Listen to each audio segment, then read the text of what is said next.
फकीरों फकीर कैसा है, फकीर का लक्षण क्या है, फकीर అంటే ఏంటి? ఫకీర్ అంటే మామూలు జనం అనుకునేది కాదు. ఫకీర్ అంటే ఒక సంతను ఫకీర్ అంటారు. ఫకీర్ అంటే అడుగు తింటాడని మనం అనుకుంటాం కానీ కాదు. ఫకీరోకి దునియా అంటే ఈ ఈ चाह मिटी चिंता गई मनवा बेपरवाह जिसको कुछ नहीं चाहिए वही शहंशाह. ఎవరికైతే ఏమీ అక్కర్లేదు అనుకుంటారో వాళ్ళే చక్రవర్తితో సమానం. మనకు ఇది కావాలి అది కావాలి అది కావాలి అని సద్గురు దగ్గరికి వెళ్ళి ఎన్ని 100 కోరికలు కోరుకుంటాం.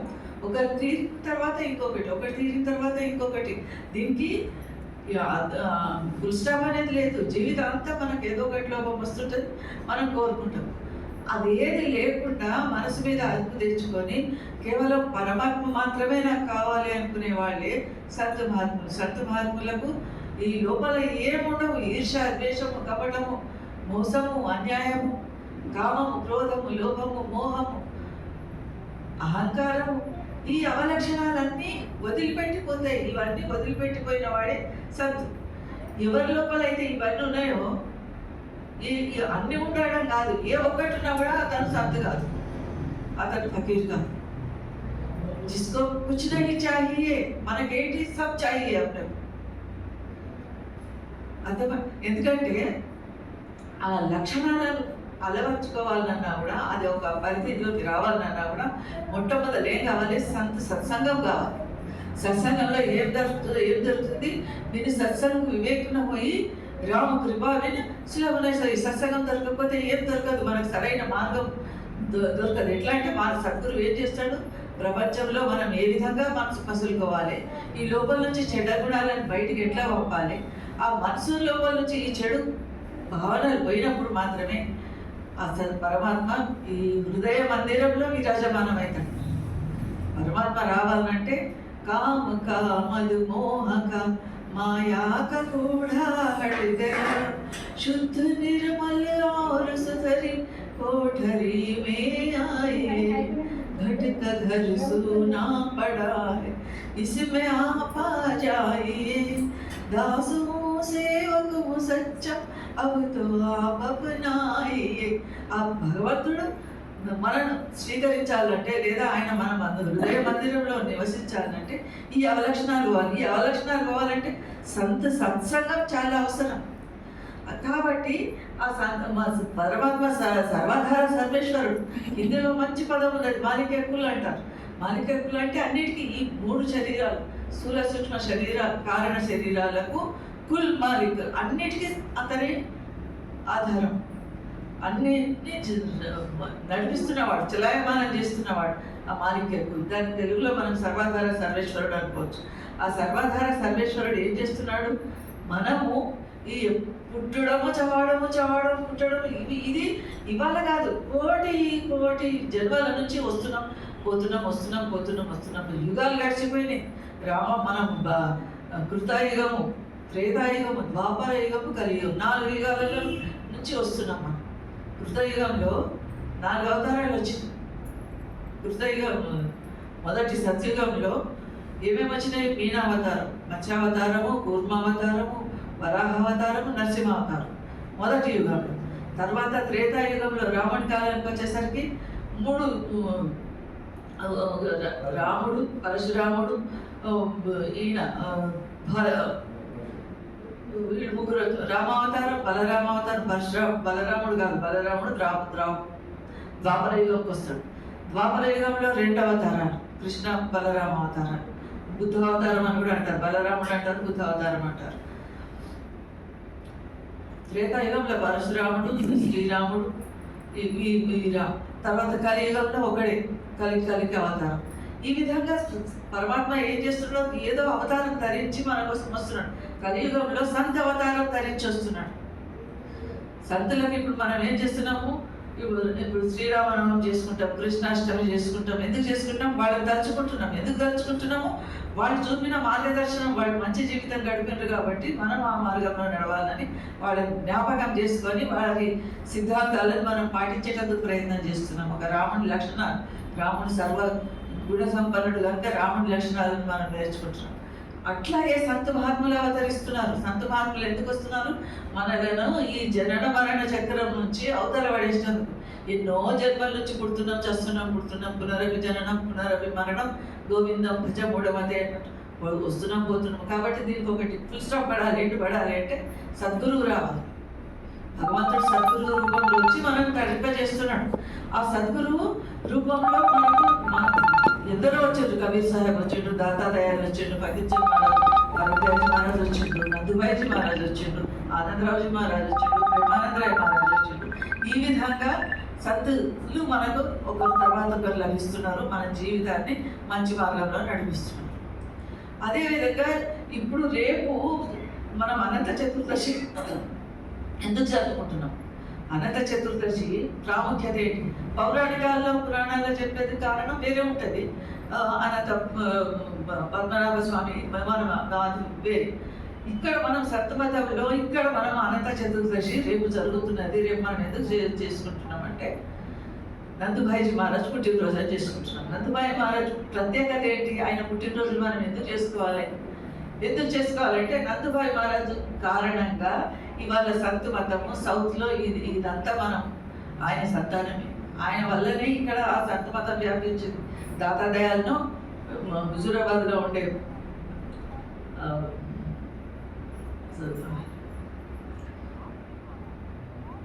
సంత్ మతానికి కారణం ఒకటి భాయిజీ మహారాజ్ దాతాదయాలను ఇక్కడికి తీసుకొచ్చాడు. దాతాదయాలు అన్ని సెంటర్లకు హుజూరాబాద్, హన్మకొండ, కరీంనగర్, తర్వాత లక్సెట్టిపేట, ఆదిలాబాద్, ఈ నిజామాబాద్, ఇవన్నీ సెంటర్లకు తిరిగి అంత ప్రచారం చేసిండు. దాతాదయాలు రాయటమే కాదు,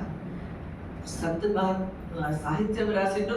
ఒకటి సాహిత్యం రచన దాతాదయాలు, 2 సత్సంగాలు చేయడం, 3 అందరికీ నామదానాలు ఇచ్చి ఈ జీవితం నుంచి జనన మరణ చక్రం నుంచి బయటపడేయడం. ఇవన్నీ దాతాదయాల్జీ మహారాజ్ చేశాడు.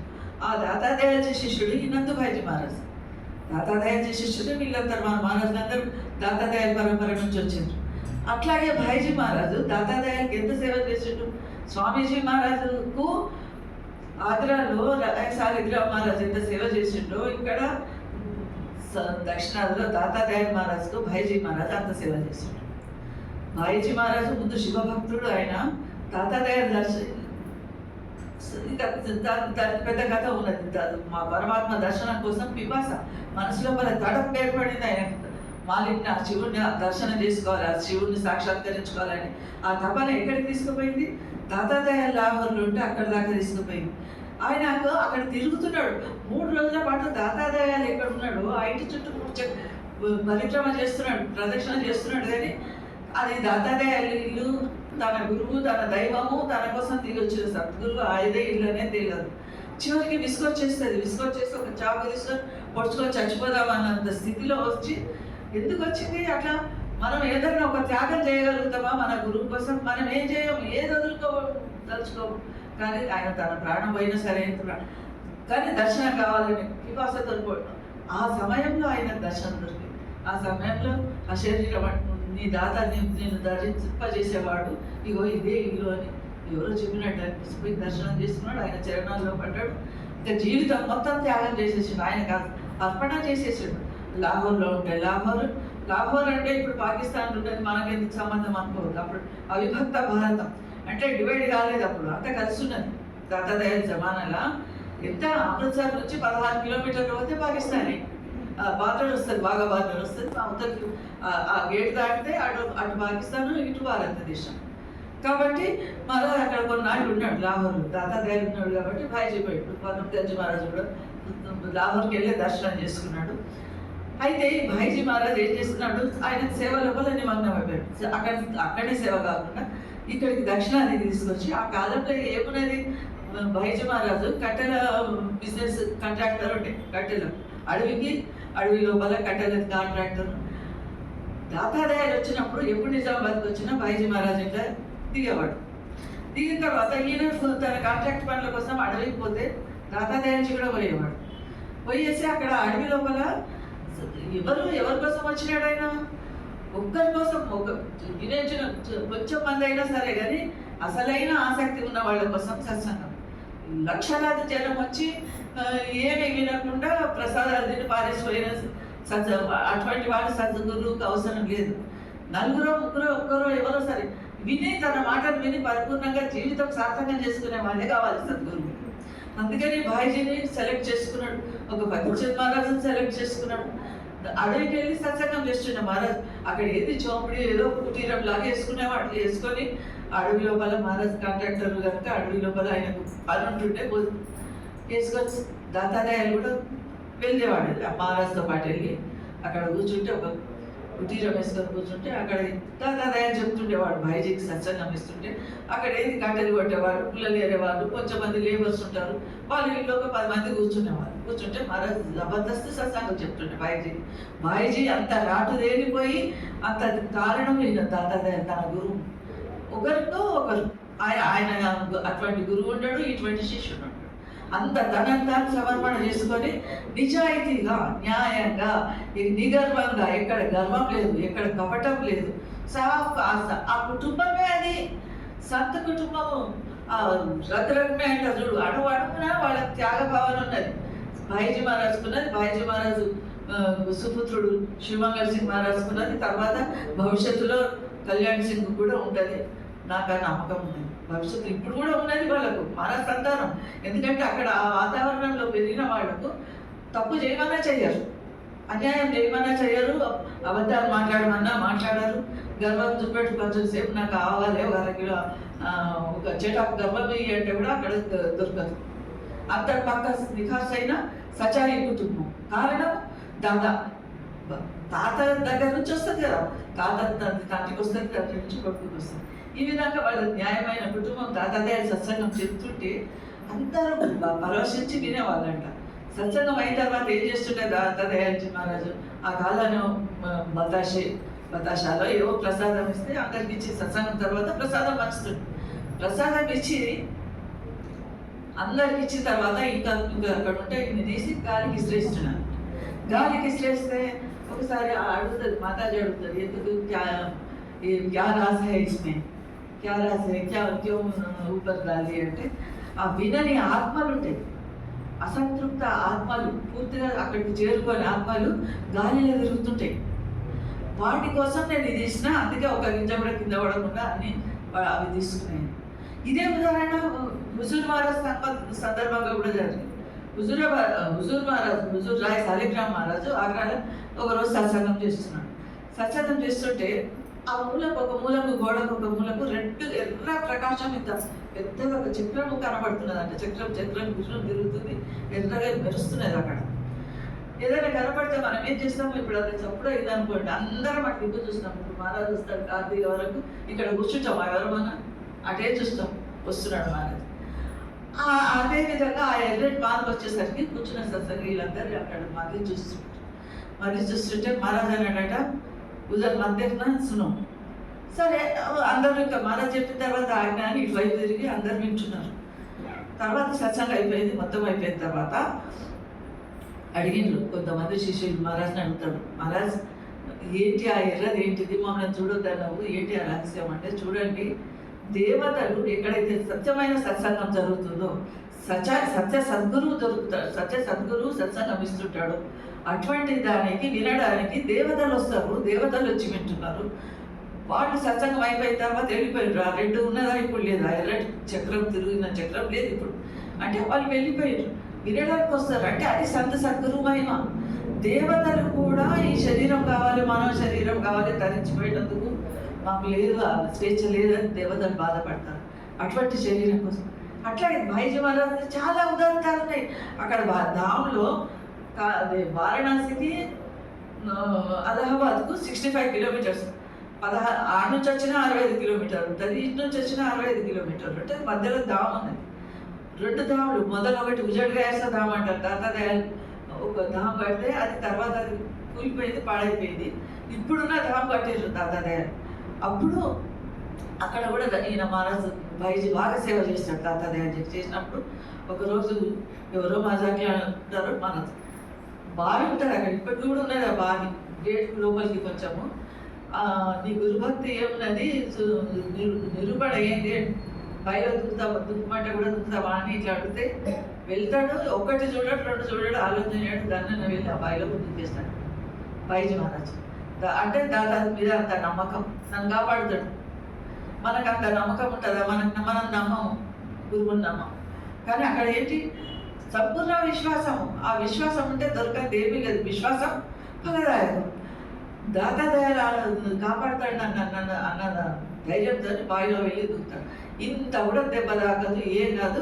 మళ్ళీ మహారాజ్ పైకి వచ్చేస్తారు. దాతాదయాలు అన్ని వేల పుస్తకాలు రాస్తారు, అన్ని శబ్దులు రాసిండ్రు, అన్ని నవలలు రాసిండ్రు. అటువంటి దాతాదయాల పుస్తకం ప్రింట్ కావాలంటే కారణం ఎవరు? నందుభాయిజీ మహారాజ్. మళ్ళా ఇంకెవరిది లేదు అక్కడ. 24 గంటలు ఆయన తన సేవలో ఉంటాడు. ఆ మహారాజ్ రాస్తాడు. ఈ మహారాజ్ ఏం చేస్తాడు? బాయిజీ ఏం చేస్తాడు? దాన్ని ప్రింటింగ్ ప్రెస్కి ఇస్తాడు. ప్రింటింగ్ ప్రెస్లో నుంచి పుస్తకం బయటికి రావాలంటే మజాక్ కాదు. వాడు ప్రూఫ్లు ఇస్తాడు. ఇస్తే మనం దిద్దాలి, తప్పులు వస్తాయి, మళ్ళీ ఇస్తాం. వాడు తప్పులు కరెక్షన్ చేసి ఇస్తాడు. అది ఇచ్చిన తర్వాత కూడా మళ్ళీ తప్పులు వస్తాయి. వాడు కొత్త తప్పులు కూడా తయారు చేస్తాడు దిద్దేటప్పుడు. అట్లా 2-3 సార్లు దిద్దవలసి వస్తుంది. ఒక పుస్తకం అయితే 3 సార్లు కరెక్షన్ చేయవలసి వస్తుంది. అట్లా బాయిజీ ఏం చేస్తుంటే వాటిని అన్నింటినీ కరెక్షన్ చేసి, ఆ రోజుల్లో శివ్ అనేది ఒక పత్రిక వస్తుండే. శివ్ మనుషవనం ఏమో అలీగఢ్ నుంచి వస్తుంది, శివ్ వస్తుండే. ఇంకోటి దయాల్ పత్రిక ఉర్దూలో ఆనందరావు మహారాజ్ దగ్గర నుంచి, ఇక్కడ నుంచి సికింద్రాబాద్ నుంచి వస్తుంది. ఇవన్నిటికీ కూడా ఎవరు రాస్తారు? బాయిజీ మహారాజ్ చూసుకుంటుండే. అన్నిటికీ పంపడం, ఈయన రాయడము, ఆయన ప్రూఫ్లు చూసి మంత్లీ నెలకు ఒక్కొక్కటి పత్రికలు ఇవి వచ్చినాయి. అన్నీ వచ్చినాయి. అంటే ఎన్ని వచ్చినాయి? ఈ రోజు మనం 50 సంవత్సరాలు 100 సంవత్సరాల నాటి పుస్తకాలు కూడా మనం చదువుకుంటున్నాం అంటే కారణం బాయిజీ మహారాజ్. లేకుంటే పుస్తకాలు ధామలో కూడా అన్ని పుస్తకాలు లేవు, ఎక్కువ లేవు. అందరి కేర్లెస్నెస్, ఎక్కడ చూసినా నిర్లక్ష్యమే. పుస్తకాలు అంటే నిర్లక్ష్యం. ఈశ్వరయ్య మహారాజ్ అంటుండే, వీళ్ళందరూ వ్యాపారస్తులమ్మా, వీళ్ళకి చదువు వీళ్ళేం తెలుస్తుంది, నువ్వు రాయి, తర్వాత చూసుకుందాం అనేవాడు. ఏ విషయం ఎవరు? ఈశ్వరయ్య మహారాజ్ సంతబద్ధంలోకి వచ్చింది కూడా పుస్తకం వల్లనే. ఆయనతో పాటు ఆయన టీచర్గా పనిచేస్తుండే, హెడ్ మాస్టర్గా పనిచేస్తుండే. ఆయనతో పాటు ఇంకొక టీచర్ పనిచేస్తుండే. ఆయన పాత కాగితాలను, పేపర్ కాగితాలను వస్తాడు. వాటిలో పేపర్ కాగితాలు కొనుక్కోపోయేటాడు. పాత కాగితాలు, ఆ పేపర్ కాగితాలు కొనుక్కోపోయేటోళ్ళ దగ్గర నుంచి ఎవరో ఈయన పేపర్లు అమ్ముతున్నాడు. మహారాజ్ వాళ్ళతో పనిచేసిన ఆయన పేపర్ ఒకసారి అమ్ముతుంటే ఆయన ఒక పుస్తకం దొరికిందట ఆయనకు. అందరూ వాడు చేత మన దగ్గర ఉంటాయి, పేపర్ దగ్గర పుస్తకాలు ఉంటే ఒక పుస్తకం దొరికింది. చదివితే మంచిగా అనిపించి ఆ పుస్తకం నేను తీసుకున్నాను. తెల్లారి ఈశ్వరయ్య మహారాజు చూపిస్తే ఆయన చూసి చదివి, అది ఎంత బాగుంది, ఇది ఎక్కడ దొరుకుతుంది అని కింద చూస్తే అది హుషార్పూర్ అడ్రస్ ఉన్నదంట. పండిట్ ఫకీర్ చంద్ మహారాజ్, పరమ దయాల్ పండిట్ ఫకీర్ చంద్ మహారాజ్, దాని మీద అడ్రస్ ఉన్నాయి. ఈయన ఈశ్వరయ్య మహారాజ్ అక్కడికి ఉత్తరం రాస్తాడు. ఉత్తరం రాస్తే దేనికో నీకు సంతమతం లోపల ఆసక్తి ఉంటే నేను పంజాబ్లో దూరం ఉంటాను, నీకు దగ్గర నువ్వు ఆంధ్రప్రదేశ్లో ఉంటున్నావు కనుక నీకు కావాల్సిన వాటి ఎవరు? సికింద్రాబాద్ పోతే ఆనందరావు మహారాజ్ ఉంటాడు, నిజామాబాద్ పోతే బాయిజీ ఉంటాడు. అక్కడికి వెళ్ళి నువ్వు సంతమతం గురించి తెలుసుకో, నీకు ఇంట్రెస్ట్ ఉంటే వస్తూ పోతుండు అని చెప్తారు. సరే అని అప్పుడు మహారాజు ఇక్కడ దగ్గర కాబట్టి ఇక్కడ సికింద్రాబాద్కి వచ్చి ఆనందరావు మహారాజాచార్యులకి వచ్చిండు. తర్వాత ఆచార్య స్మరించేది ఎట్లా? కేవలం పుస్తకం. ఎట్లా పుస్తకం? బాయిజీ కారణం. ఇంతే కాదు, బాయిజీ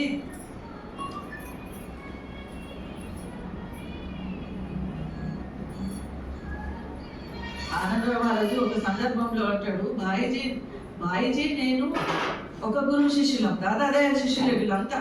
ఎవరికెవరు శిష్యులు? ఇప్పుడు పరందయాల్జీకి వీళ్ళంతా శిష్యులు కాదు. పరందయాల్జీ అయినా, నందుభాయ్ మహారాజ్ అయినా, ఆనందరావు మహారాజ్ అయినా, ప్రేమానందరాయ మహారాజ్ అయినా, పీరేముగ మహారాజ్ అయినా, వీళ్ళందరూ కూడా దాతాదయాల్జీ శిష్యులు. అయితే ఆనందరావు మహారాజ్ అంటాడు, నన్ను చెయ్యి పట్టుకొని నడిపించిండు బాయిజీ. నిజామాబాద్లో ఇల్లు అమ్మేది ఉండే, సికింద్రాబాద్లో సెటిల్ అయ్యిండు మహారాజ్కి. ఇక్కడ జాబ్ వచ్చింది, నా నిజామాబాద్లో ఇల్లు ఉండే, ఇల్లు అమ్మేది ఉన్నది.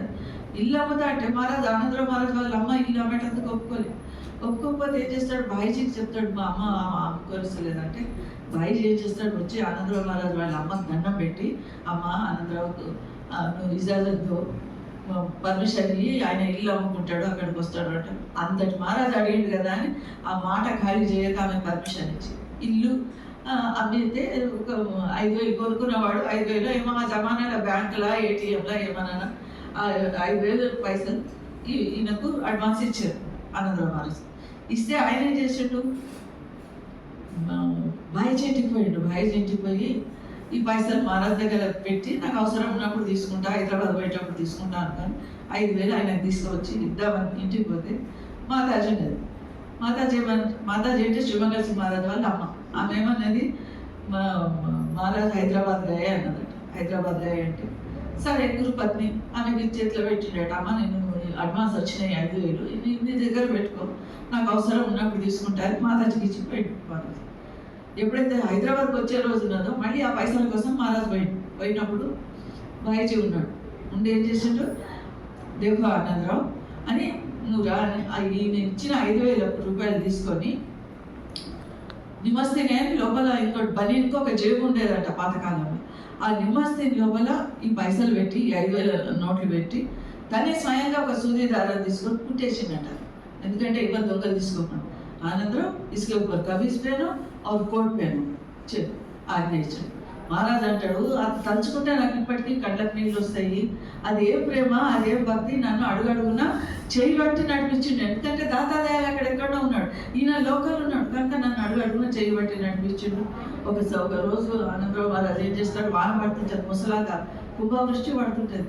అనిపిస్తుంది నేను భాయిజీకి పర్సనల్గా పోయి నేను పుట్టినరోజు శుభాకాంక్షలు చెప్పొస్తాను అని వెళ్తాడు. నిజామాబాద్ ఒక సేర్ మిఠాయి కొనుక్కుంటాడు. మన ఆ రోజు కిలోలు కదా, సేర్లో లెక్కనే.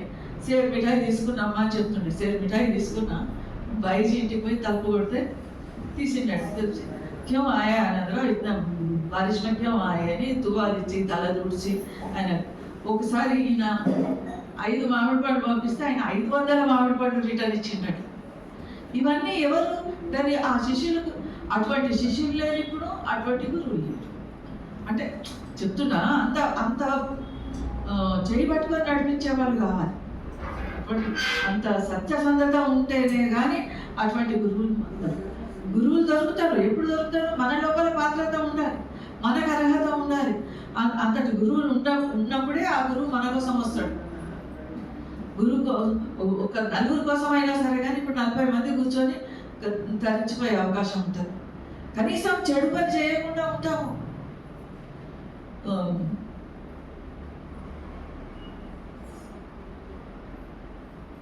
ఇప్పటి నుంచి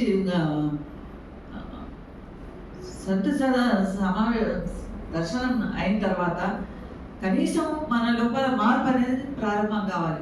కొంచెం కొంచెం కొంచెం కొంచెం కొంచెం కొంచెం మార్పు రాకపోతే వ్యవహారం. దీనికి కూడా ఇది భక్తి రకాలు ఉంటాయి చూడు. దీన్ని ఆ భక్తి అంటారు,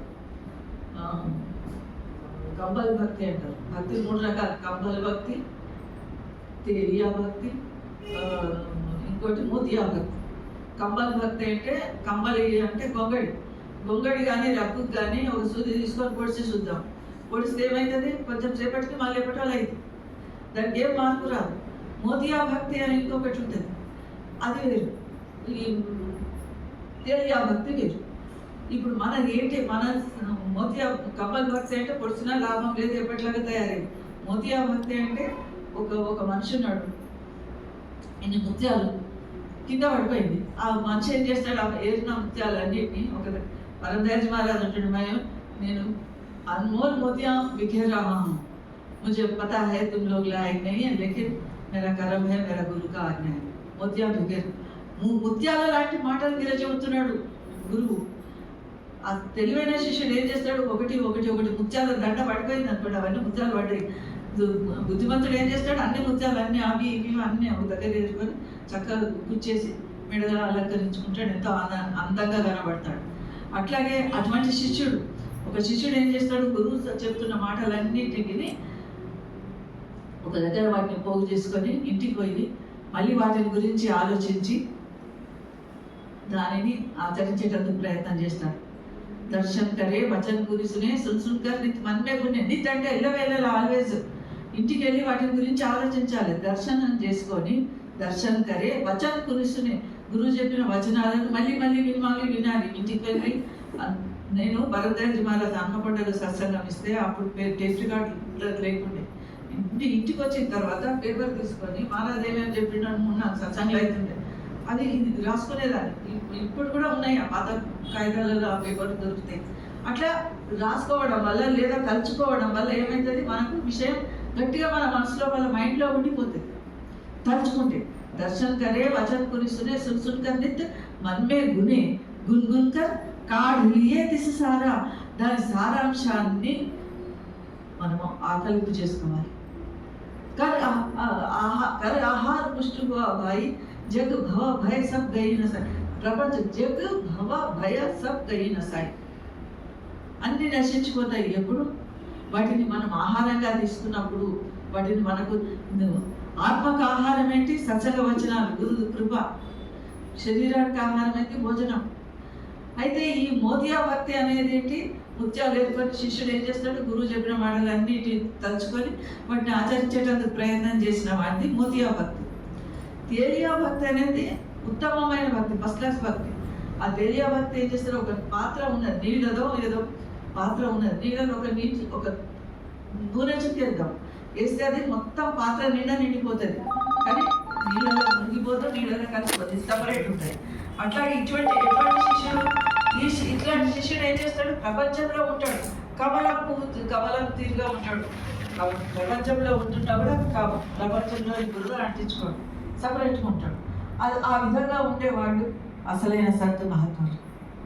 అటువంటి సంతు మహాత్ముల మార్గదర్శనం మనకు దొరికింది. మనకు దొరుకుతున్న దర్శనం కూడా మామూలుగా అందరికీ దొరకదు. ఇవాళ దొరుకుతుంది, రేపు మహారాజు వస్తున్నారు, మన ఎంత అదృష్టం అనుకోవాలి. ఎంతో అదృష్టం ఉంటే కానీ దర్శనం దొరకదు. దర్శనం దొరుకుతున్నది, సాధువునాం దర్శనం పుణ్యం అని ఎందుకంటున్నారు. ఆ దర్శనం మాత్రం చేత మన లోపల మార్పు ప్రారంభం అవుతుంది.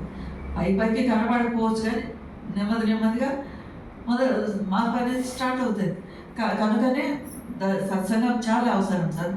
ఒక సత్యనామ సముద్రం ఉన్నది. మహారాజు సముద్రం వంటి వాడు, మన బిందువులో పరమాత్మ ఆత్మ రెండొకటి ఆత్మ. కానీ ఈ ఆత్మ పరమాత్మలో కలవాలి, ఈ బిందువు సముద్రంలో కలవాలి, లేకపోతే దీనికి లాభం లేదు, ఈ జన్మకు సార్థకం లేదు. గురువు ఏ మార్గం చూపిస్తున్నాడో మనకు అది అక్షరాలను పాటించి అంతర్ముఖం కావాలి. ముందు బయట ప్రపంచాన్ని చాలా చూసినాం, అంతర్ముఖమై గురువు ఏ నామాన్ని ప్రసాదిస్తే ఆ నామము మన ఇష్టం వచ్చింది, టీవీలో చూసింది, ఇంకెవరో పక్కింటోళ్ళు ఎదురింటోళ్ళు చెప్పింది కాదు. గురువు నామం ప్రసాదిస్తే ప్రతి వాళ్ళకు గురువు ఉన్నాడు. కృష్ణుడికి గురువు ఉన్నాడు, రామునికి వశిష్ఠుడు ఉన్నాడు, కృష్ణుడికి సాందీపని గురువు ఉన్నాడు, మీరాబాయికి రైదాస్ గురువు ఉన్నాడు. గురువు లేని వాడు ఎవరు ఉండరు, ఉంటే అది వ్యర్థం. గురువు ద్వారానే మన నావ అవతల తీరానికి చేరుతుంది. భవసాగరం దాటాలంటే ఒక భవం ఇది, భవసాగరం అంటే భవం ఇది. మన మనసులో రకరకాల ఆలోచనలు, కోరికలు చెలరేగుతుంటాయి. ఇవన్నీ ఒక భవం, వీటిని దాటిపోవాలి. మనసే అతి మనకి తరంగ మాంగలో బస్ హోగయా భజన్. మనకి తరంగాలను, మనసు యొక్క తరంగాలను కలుపు చేయడం ఎంత కష్టం. ఒక నిమిషం ఏదైనా మనం ఒక నిమిషం కూడా మన మనసు, ఒక సెకండ్ కూడా ఒక దగ్గర ఉండదు. కూర్చుందాం, ఇప్పుడు ఇక్కడ ఆర్డర్ చేస్తుంటే మన మనసులో ఎక్కడెక్కడ తిరిగి శబ్దం వాడుతున్నది నోరు.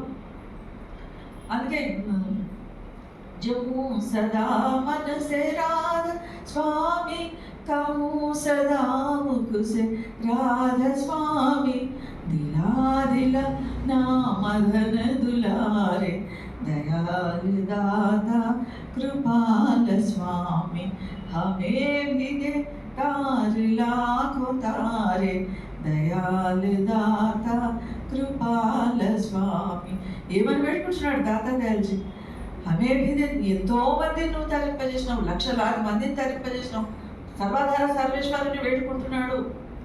శరీరధారి రూపంలో వస్తున్నాడు, కానీ శరీరం గురువు కాదు. हाड़ मास नाड़ी नहीं जाके वाके नाम नाम साधो गुरु का रूप लखाऊं. ఏమని చెప్తున్నాడు దాతా దయాల్జీ, గురువు అంటే ఈ ఎముకలు, రక్తము, శరీరం ఇది కాదు గురువు. గురువు అంటే జ్ఞానము. ఆ జ్ఞానం ఒకసారి మన లోపలికి వస్తే మనము ఎంత దూరంలో ఉన్నా ఎంత వేరుగా ఉన్నా కూడా ఆ జ్ఞానం మనం తప్పు చేయలేదు. మన మనసులో వాళ్ళ అర్ధరాత్రి మేలుకున్నా కూడా గురువు ఎక్కడో అక్కడ ఉంటాడు.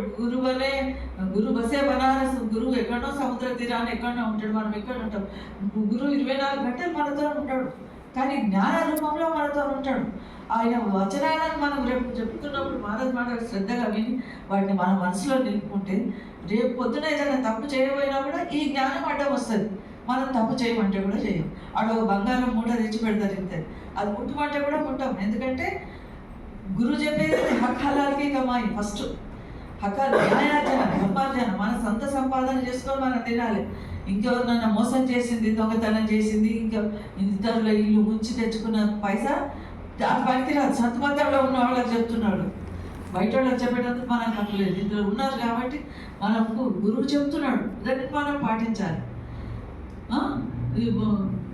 మన ఎప్పటికీ సజ్జన సాంగత్యంలో ఉండాలి, మంచి సాంగత్యంలో, మంచి వాళ్ళ సోబత్లో ఉండాలి. అప్పుడు మనం ఈ మార్గంలో నడిచేటందుకు మార్గం ఏర్పడుతుంది. అప్పుడు కానీ శాంతి మీద మనకు ముందు విశ్వాసం ఉండాలి. విశ్వాసం ఉంటే జరగకూడని పనులు కూడా జరిగిపోతాయి, ఏమైనా జరుగుతాయి, ఏదైనా సాధించుకోవచ్చు. కానీ మనం ఏం చేస్తాం, గురువు దగ్గరికి వెళ్ళి మనకు జ్ఞానం కావాలి, మనకు పరమార్థం కావాలి, హే ప్రభు నువ్వు ఏ ప్లేస్లో ఉన్నావో అక్కడికి నన్ను తీసుకుపో. వాళ్ళు ఎక్కడుంటారు? ఎప్పుడైనా శబ్ద ప్రకాశాలలో భగవంతుని ధ్యానంలో నిమగ్నమై ఉంటారు. మనం కూడా ఆ స్థానాన్ని తీసుకుపోవాలని మనం కోరుకోవాలి. కానీ మనం ఏం చేస్తాం, అన్ని వరాలు కోరుకుంటాం, మన సొంత వరాలు. ఏమనగా కోరుకుంటాము, ఒకటి కాగానే ఒకటి. ऐसी दीवानी दुनिया भक्ति भाव नहीं बूझे जी, भक्ति भाव नहीं बूझे जी, भक्ति भाव नहीं बूझे जी. कोई आवे. కబీర్ సాహెబ్ చెప్తున్నాడు, 800 ఏళ్ల క్రితం కూడా ఇదే కథ ఇవాళ మనం పడుతున్నదే. గురువు దగ్గరికి వెళ్ళి, గురువును నాకు భక్తిని, నన్ను దోసాగారాన్ని దాటింపజేయి, ఈ జన్మ మరణ చక్రం నుంచి సద్గురు నన్ను బయటపడేయి అనేది ఎవరో కోరుకోం. అక్కడ పోయి ఏం కోరుకుంటున్నాం? కబీర్ సాహెబ్ జమానాలో కూడా పిచ్చి ప్రపంచం ఇదే అంటాడు. ఐసి దివానీ దునియా. ఎవరికి భక్తి అక్కర్లేదట. భక్తి భావనే బూజేజీ కోయి ఆవే బేటా మాంగే యహి గుసైయా దీజేజీ, कोई आवे दुख का मारा हम पर कृपा कीजिए जी. ఒకరు వస్తారు, ఒకరు వచ్చి సంతానం మోగిగా లేడు, మహారాజ్ నాకు కొడుకు కావాలని కోరుకుంటాడు. ఇంకోడు వస్తాడు, ఇంకో కోరిక కోరుకుంటాడు. ఇంకోడు బాధపడుకుంటూ వస్తాడు, ఏడ్చుకుంటూ వస్తాడు, వాడికి ఎన్ని బాధలు ఉంటాయి. కోయి ఆవే దుఃఖ మారా హం పర్, దుఃఖాన్ని ఎందుకు నా మీద దయదల్చాలని ఎందుకు అంటున్నాడు? ఇది ఈ దుఃఖం పోవాలి. గురువు దయ కలిగితే అన్ని సంకటాలు తొలగిపోతాయి. हम पर कृपा कीजिए जी, कोई आवे दौलत मांगे भेंट रुपया लीजिए जी, कोई आवे ब्याह करावन बिटिया ब्याह करीजिए जी. कोई आवे दौलत मांगे. ఇంకొకరు వస్తారు, దౌలత్ అంటే డబ్బులు, సంపాదన, పైసలు కావాలి, పైసలు. మహారాజ్ దందా నడుస్తుంది, మహారాజ్ పైసలు కావాలి. ఇదే చర్చ మహారాజ్ దగ్గరికి వచ్చింది. సద్గురువు, ఆ గురువు ఇవన్నీ ప్రపంచంలో అన్నీ మన కర్మను బట్టి వస్తున్నాయి. గురువు కానీ భగవంతుడు కానీ మనకు ఎవరు ఏమి ఇయ్యరు, కష్టం ఇయ్యరు, సుఖం ఇయ్యరు, మన కర్మలను బట్టి మనకు వస్తున్నాయి. కానీ మనం ఆయన దగ్గరికి పోయి పరమార్థం అడగక ఏమడుగుతున్నాం? పైసలు కావాలి, స్థితి సంపద. कोई आवे दौलत मांगे भेंट रुपया लीजिए जी. కొంచెం भेंट ఇస్తారు, చాలా నాకు भेंट ఇచ్చి తనకు మహారాజుకి ఏమన్నా ఇచ్చి లక్షల కోట్లు కావాలి. कोई आवे ब्याह करावन. ఇంకొకరు వస్తారు, వచ్చి పెళ్ళిళ్ళు కావాలి, నా బిడ్డ పెళ్ళి అయితే లేదు, నా కొడుకు పెళ్ళి అయితే లేదు, మహారాజ్ ఏంటి. कोई आवे ब्याह करावन బిటియా బ్యాహ కరీజే జీ. బిడ్డ పెళ్ళి అయితే చాలు, బిడ్డ పెళ్ళి సంబంధం దొరకలేదు, మహారాజ్ అనుకోతారు. सांझे का कोई ग्राहक नाही झूठे जगतपति जे जी, कहता कबीरा सुनो संतो इन अंधों को क्या कीजिए जी, इन अंधों को क्या कीजिए जी, इन अंधों को क्या कीजिए जी. కవి సార్ పరేషాన్ అయిపోతున్నాడు. భగవంతుడికి దగ్గరికి వెళ్ళి, భగవంతుడా నువ్వు నాకు కావాలి, నన్ను ఉద్ధరించు, నా జీవితంకు సార్థకత చెయ్యి అని అడగవలసింది పోయి, అందుకే ఆయన ఏమంటున్నాడు, సాంచే పోయి, సాంచే అంటే సత్యాన్ని, సత్యాన్ని తీసుకునే వాళ్ళు ఎవరు లేరు, సత్యాన్ని కొనుక్కునే గిరాకే లేదు. సాంచే పోయి గ్రాహక్ నాహి झूठे జగత్పతి, అబద్ధమే కావాలి జనానికి. कहता कबीरा सुनो संतो इन अंतों को क्या कीजिए. అందరూ వీళ్ళు గుడ్డివాళ్ళు అయిపోయారు, ప్రపంచం మోహంలో పడి కళ్ళు కనబడతలేవు, మనసు పనిచేస్తలేదు. వీళ్ళ గురించి నేను ఏం చేయాలి, ఎట్లా వీళ్ళని మేల్కొల్పాలి అని తల పట్టుకొని కూర్చుంటాడు దాస్ కబీర్ సాహెబ్. అటువంటి స్థితి కనుక మహారాజును ఇవన్నీ కోరికలు కోరకుండా ప్రభు నాకు పరమాత్మ ప్రసాదించు, నేను ఈ చావు పుట్టుకల నుంచి బయటపడాలి, నాకు ఇది సంపూర్ణంగా నీ దయ నా పైన ఉంచు. నా మనసు చెడు కోరికలు రావద్దు, నా మనసులోకి చెడు ఆలోచనలు రావద్దు. ఎందుకంటే చెడు ఆలోచనలే కర్మ కింద మారిపోతాయి. మనం పని చేస్తాం, అది కర్మ అయిపోతుంది, అది ఫలితం అనుభవించేటందుకు రావాల్సి వస్తుంది. కాబట్టి నా మనసులోకి చెడు ఆలోచనలు రావద్దు, నిరంతరం నీ నామస్మరణ భజన ధ్యానం నా నుంచి కావాలి అని కోరుకోవాలి. ఇంకోటి ఈ అవతల తీరానికి చేరాలి, జన్మమరణ చక్రం నుంచి బయటపడాలంటే మొదలు మహారాజ్ ఏం చెప్తాడు, స్మరణ ధ్యానం భజన చెప్తాడు. స్మరణ ధ్యానం భజన చాలా అవసరము. దానికి ఉట్టి అన్నం తింటే సరిపోదు, దానికి వ్యంజనాలు కావాలి. సాంబార్ ఒక బాబు పచ్చడి అయితే ఇట్లా అవసరము. నిజాయితీగా ఉండడం, సత్యసంధులమై ఉండడం, న్యాయార్జన ధర్మార్జన చేయడం, ఇవన్నీ సాంబార్ పప్పు లాంటివి. ఇవి కూడా ఉండాలి, అది ఉండాలి. అప్పుడే మన నామ తీరానికి చేరుతుంది. అందరికీ రాధాస్వామి.